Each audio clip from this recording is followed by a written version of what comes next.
j'espère que vous allez bien. Aujourd'hui on se retrouve pour une nouvelle vidéo. C'est une vidéo qui va parler de bien-être. Aujourd'hui dans cette vidéo je vais vous parler du Hygge. Vous vous posez la question, mais qu'est-ce que le Hygge? Justement, je vais vous l'expliquer dans la suite de la vidéo. Donc je vais vous expliquer ce qu'est-ce que le Hygge et je vais vous montrer 6 symboles sur 11 de ce Hygge. Vous allez me dire, oui mais pourquoi tu dis Hygge alors que c'est écrit Hygge? Ça s'écrit Hygge, mais on y prononce Hygge. Voilà.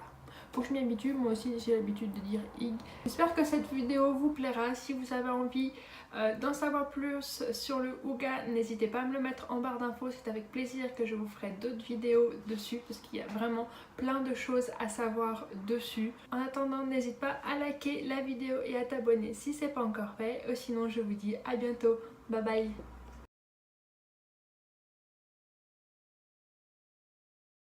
Si vous avez déjà envie de vous mettre dans le Hygge, n'hésitez pas en regardant cette vidéo, en vous mettant à l'aise avec un plaid et une bonne boisson chaude pour suivre cette vidéo, et vous avez déjà compris un petit peu qu'est-ce que c'est le Hygge. Qu'est-ce que le Hygge? Le Hygge peut se traduire par la douceur, par le cocooning, par le bien-être, par le bonheur à la danoise, de bons moments partagés avec vos proches, votre famille.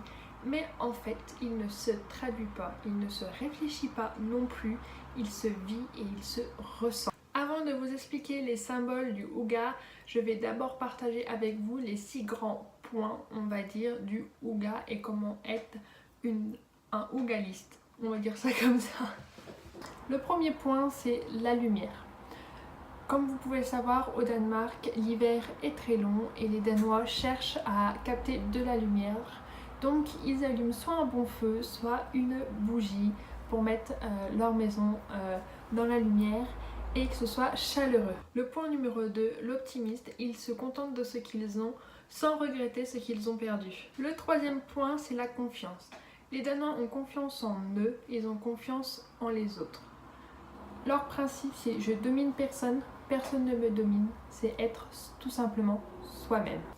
Le quatrième point, c'est un refuge au quotidien. Le Hygge se trouve dans chacune de nos journées. Dans un moment de répit, après une journée de boulot où on est fatigué, on se pose. Dans un moment de détente. Mais par contre, vous n'allez pas le trouver si vous êtes loin de vos proches ou d'une activité qui vous est chère et que vous ne pouvez pas la faire. Là, vous êtes sûr de ne pas le trouver. Le cinquième point, c'est le partage.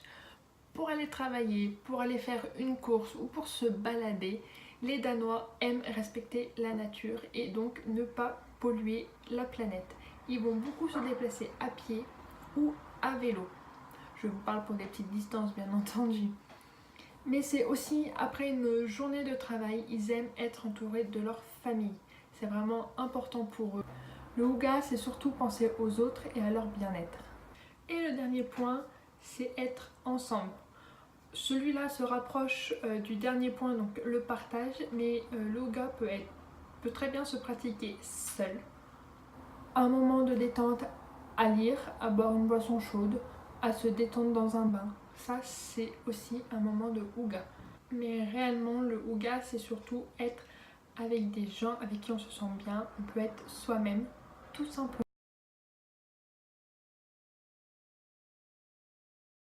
Maintenant, je vais vous parler des symboles du Hygge. Aujourd'hui, je vais vous en présenter 6 et au total, il y en a 12. Si vous voulez savoir les 6 autres, n'hésitez pas à me le dire en commentaire. C'est avec plaisir que je vous ferai une autre vidéo dessus. Le symbole numéro 1 est la bougie. Une fois avoir passé une grosse journée au travail, allumer une bougie est un geste simple qui appelle au réconfort. Si vous regardez la flamme de la bougie vaciller, c'est un moment magique, mais attention, il est fragile et ne dure pas. Ne vous inquiétez pas, vous pourrez très bien en rallumer une le lendemain. En danois, les bougies sont des levendelis, si je prononce bien, donc c'est bougies vivantes, symbole réconfortant du Hygge. Lorsque l'éclairage est doux, la pièce devient un refuge et la tristesse s'en va. Le deuxième symbole, c'est une couette ou un plaid. Un plaid se roule, se déroule et se partage. Le plaid, c'est un grand carré doux qui va déterminer les limites de votre refuge et qui va créer autour de vous le Hygge.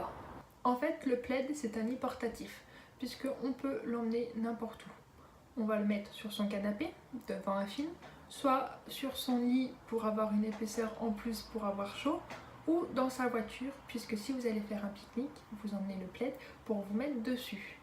Donc c'est vrai qu'on l'emmène de partout.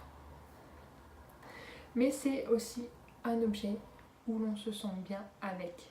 Le troisième symbole, ce sont les grosses chaussettes. Les grosses chaussettes nous invitent à la douceur et nous suivent partout dans la maison. Vous êtes sur le canapé, vous avez les grosses chaussettes. Vous êtes en train de cuisiner, vous avez les grosses chaussettes. Franchement, c'est un truc que j'adore. J'en ai de plusieurs sortes. J'en ai des épaisses, des un petit peu moins épaisses, des pour Noël. J'en ai de toutes les couleurs. Les Danois sont beaucoup dans le partage. Donc quand ils reçoivent des invités, ils mettent à leur disposition des chaussettes toutes douces ou des grosses chaussettes pour que les invités se mettent à l'aise chez eux, et c'est pour partager surtout un bon moment ougali. Je pense que ça se prononce comme ça. Le quatrième symbole, c'est l'espace. L'espace doit laisser s'épanouir le houga. Le regard et l'esprit ne doivent pas se laisser encombrer par plusieurs objets inutiles. Une pièce où il va y avoir trop d'objets, ça ne va pas être un espace houga. Parce que pour les Danois, tout ce qui est beau doit être utile. Donc si ça ne sert à rien, on dégage en gros. Les Danois préfèrent s'entourer de peu, mais des choses qui leur rappellent leurs racines ou la nature. Donc par exemple le coton, la laine douce, le bois brut. Le cinquième symbole, c'est le chat. Le chat est un animal ougalig, car il a ses propres rituels de confort. Si on prend le temps d'observer le chat, on peut comprendre qu'il nous invite à prendre un moment de houga et à prendre une petite pause. Quand on regarde qu'il vient nous chercher pour faire des câlins sur le canapé, on fait une petite pause dans notre activité, de ce qu'on est en train de faire, on se détend et après on peut reprendre naturellement notre activité derrière. Vous l'avez sûrement remarqué, quand vous n'êtes pas bien, votre chat est tout de suite là pour venir vous réconforter. Vous êtes en train de faire une pause sur le canapé, votre chat va venir pour que vous puissiez le caresser, vous le ronronner. En fait, un chat vous apaise. C'est pour ça que le chat est important en fait dans un rituel de houga. Le sixième et dernier symbole dont je vais vous parler aujourd'hui, en fait, ça va être une tasse de thé. Donc que ce soit tasse de thé, café ou chocolat chaud, ça revient au même. Dès que vous invitez quelqu'un, par exemple chez vous, ou que vous êtes invité, vous vous asseyez autour d'une table ou sur le canapé où vous voulez et vous dégustez une boisson chaude, et c'est là que vous partagez vos moments de la vie, vos tracas, ce que vous faites au boulot, toutes sortes de discussions, et ça en fait c'est un moment houga.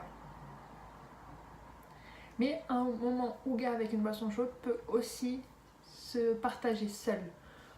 Vous êtes dans votre cuisine, vous vous dites quelle boisson je vais boire aujourd'hui. Ah bah si je prends un thé, quel thé je vais prendre? À la menthe, au citron, à l'orange, ce que vous voulez. Mais vous vous discutez à vous-même, en fait c'est un moment de houga. Une boisson chaude se savoure.